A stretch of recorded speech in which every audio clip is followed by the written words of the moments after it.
Increasing order of stability. The most stable, I know the answer. All of us know the answer. Even I know the answer. S orbital. The least stable orbital is a p orbital on the right hand side. Any increasing order or decreasing order, you have to identify the extreme answers. Then you have to arrange the rest of it. So, let's see who is going to give me the orbitals in between. The next one is after S, SP, SP2, SP3 and P. Is this the answer? How many of you would like to agree with this answer here? The answer is right. It goes by the percentage S character. S orbital, 100% S character because it's most stable. It has got 50% S character. One S, because I did not draw the shape of, we drew the shape of SP3. If this is going to be SP3, SP2, this becomes bigger tail. This becomes a bigger tail. This is going to be a small tail here, and this is going to be a bigger one. And this becomes bigger. The next one is going to be, I am not able to identify between S portion and P portion. Both of them look alike. And one comes out of, I am very sure this is the outcome of S orbital, tail. This is the outcome of S orbital, this is the outcome of P orbital. And here I am not, both of them are going to be equal segment. But definitely it is not P orbital here, it is SP orbital. Because this is going to be 25% S character. This is going to be 33 and 1/3% S character here. 1/3. This is going to be 1/5, 1/2. 50% S character. As S character increases, stability increases. Not only stability increases, the bond becomes stronger. Why should the bond become stronger here? Overlap becomes more. Overlap becomes more. That's the starting point. Greater the S character, greater the overlap, stronger the bond, shorter the bond. Have you noted down? Greater the overlap, greater the S character, greater the overlap, stronger the bond, shorter the bond. Stronger the bond and shorter the bond. Therefore, now you know, this is 100% S character, 50%, 33 and 1/3 here. This is 25%, 0% S character, most unstable. This is going to be repeatedly asked question in any competitive examination. Any competitive examination. And any hybrid orbital, now let me tell you, let me ask you another question. SP2 or SP3, DSP2. What is the percentage of S character here? 25%. What is the percentage of S character here? 25%. Now tell me, which of these two? I will ask one question. Fourth statement, both the orbitals SP3 and DSP2 have the same stability. Both of them are unstable. SP3 is more stable than DSP2, or SP3 less stable than DS. Can I ask you? Yes. Which is more stable? SP3 is more stable than DSP2. Why? Correct. Because of the D component. D component here. The moment you bring a D component here, the moment you bring an F component here, the stability decreases. So among the two, I can ask you S and P, S and D, S and F, which is expected to form most stable hybrid orbital. And as you go from S orbital, P orbital, D orbital, F orbital, the stability decreases. Hybrid orbital also the stability should decrease. Now let us see how SP2 is going to be formed. SP2 hybrid carbon orbital. SP2 hybrid orbital. Now, it's like a business between, I normally give this as an example, business between one Indian and 3 NRIs. All of them are friends from LKG onwards. For the reason announced that this fellow is here. and no money. All the three fellows got into IIT, wrote NEST examination, etc., and studied and got an opportunity to go abroad. They are very well off, flourishing. But once in a year they meet, and during a session, they are, why not we start a business? I got lots of money. But we want to do that business here in India. India has got a cheap labor. Therefore, I want to invest money. All the three of us invest money. You take care of it. You don't need to invest. But we shall divide the profit into 4. Because you take care of it. That's how it goes. One Indian, that Indian is S orbital. The other 3 NRI is P orbital. And they have to depend only on this fellow. If only this fellow agrees, they can do the business. If this fellow drops out, no more business here. Because no one to take care of it here. The next one, during which period that Indian is there, one fellow wants to drop out for the reasons known to him alone. But we will all be friends. I am with you. But I am not going to send you any more money. Okay, these 3 fellows, 2 NRIs and 1 Indian. The one fellow is not taking part in the business here, an SP2. Now, how does that happen here? S orbital, it must be there because this is the 2s orbital, and there are going to be 2p orbital, 2s orbital, etc.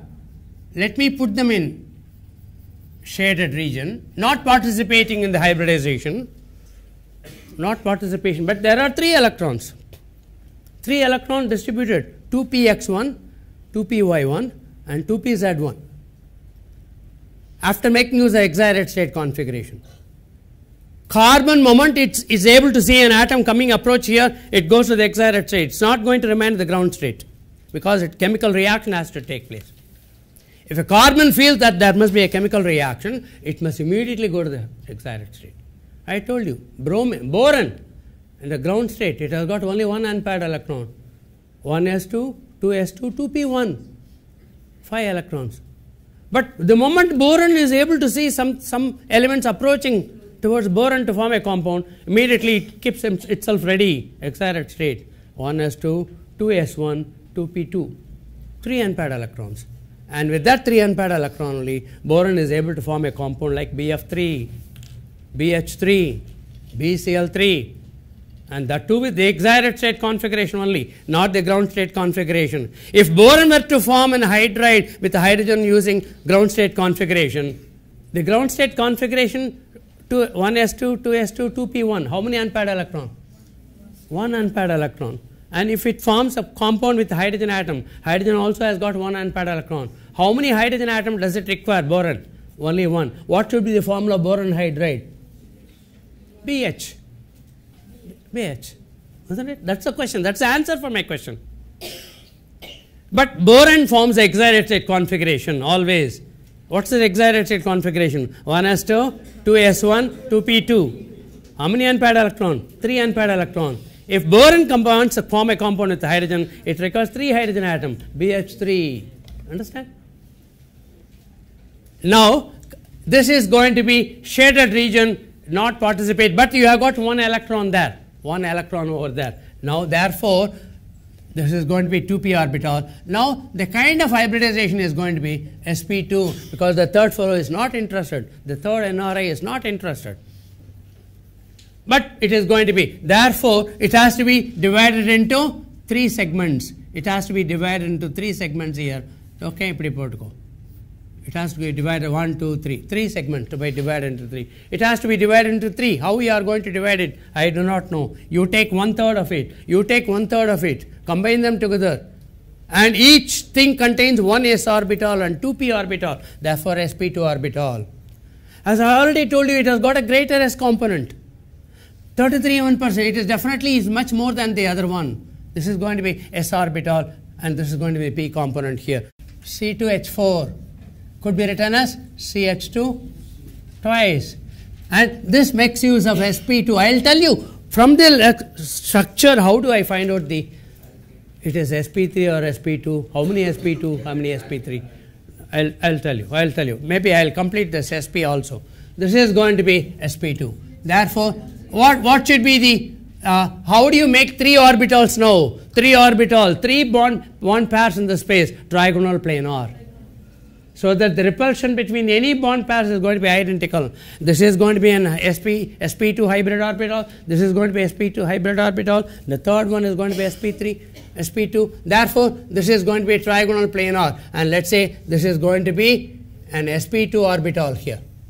Again, for the sake of convenience, let me not draw the lobe here. This is going to be a big lobe here. This is going to be a big lobe here. And isn't it sp2 hybrid orbital? Now, it has to combine with another carbon. It has to combine with another carbon. Let me just for the sake of the clarity, let me put this in this form. A carbon here. This is an sp2 orbital. This is an sp2 orbital. This is an sp2 orbital. Okay. Now, each carbon atom has got 2 hydrogen atoms, s orbital. There is a overlap here. Isn't it a linear overlap? Yes. S orbital, linear overlap. Any linear overlap, it has to be a sigma bond here. Similarly, you think of another sp2 carbon atom.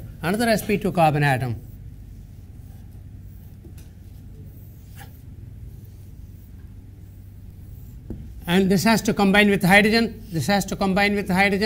And the kind of overlap is going to be a linear overlap, therefore a sigma bond. And this is also a linear overlap here. Sigma bond. Linear overlap brings a sigma bond. Please remember that I got one unhybrid orbital. sp2 has got 3 hybrid orbitals, 1 unhybrid orbital. If possible, you try to draw it with a different color or a dotted line like this. You put them in to indicate that is going to be unhybrid orbital. This is unhybrid orbital. And they are not parallel? Yes. Any orbital, p orbital, which are parallel, they can have a side wave overlap. So there is going to be a side wave overlap here. Of course, 1 electron only. It has got 1 electron, and 1 electron can overlap here, and 1 electron can over here, depending on where exactly that single electron is found. Therefore, how does it look like? Because it's highly delocalized. It's not going to be localized. It keeps moving. And accordingly, the overlap also is going to be different. How does it look like here? And it looks like, you just imagine a cylinder. And a rod kept inside. And that rod is equivalent to a sigma bond. That cylinder, the way in which it travels, orbital. What is an orbital? Is a probability of finding an electron. If you are going to, supposing this is an s electron, this is a single electron. It goes this way. You have heard of a spirograph. And keep moving that. You trace the path of that single electron. Ultimately, you end up with a spherical shape. Spiral electron. And that is probability of finding electron. And that is the path traveled by the s electron is the orbital. Similarly, you path traveled by the p orbital. Keep moving it. Finally, shade it. And it is going to give a dumbbell shape. And d orbital, double dumbbell shape. That's all. Therefore, here it is going to be going oscillating here, and it is going to look like this. It's like a cylinder. And inside that you have an axle here. That's a sigma bond here. Therefore, you should know that they are not 2 different bonds. Because there is 1 electron and 1 electron, there should be a bond. When that is formed a bond, there is no. But at the same time, you don't rule out the lower lobe also can combine. If this is going to be a bond here, there is no bond here. So keeps oscillating. Not only here, it could be here also. There is bond here, there is a bond here, there is a bond here. So keep moving it here, it looks like a cylinder, that pi bond. Because that can come from all the direction. And this is going to be, and this is a sigma bond, and this is pi bond here. Therefore, there are only 2 bonds here. How would you draw it? In the form of a carbon atom. A carbon atom combines with another carbon, by means of a sigma bond. There is going to be a sigma bond here, sigma bond here, a sigma bond here, sigma bond, and there is going to be one more bond here, and that one more bond is going to be the pi bond here. This is a sigma bond. I can ask you the total number of sigma bonds. Below our dignity to ask for this in IIT question. For other board examination question, the number of sigma bonds and pi bonds in ethene molecule is dash and dash, dash and dash, dash and dash, phi n 1. Number of sigma bonds and pi bonds is equal to phi n 1. sp hybridization.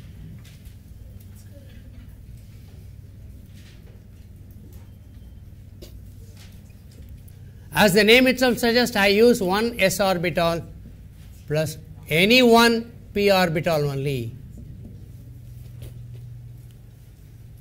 Hybrid, I should get two hybrid orbitals. The name of hybrid orbital, sp orbital, sp hybrid orbital. And I have already drawn the shape here. You put a circle here, you put a circle here, 50% here, and that is an sp. You do not know which is going to belong to s lobe and p lobe here. It could be 50-50.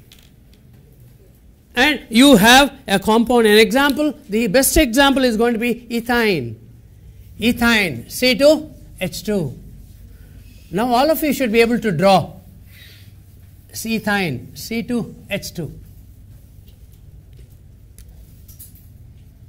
Acetylene, commercially,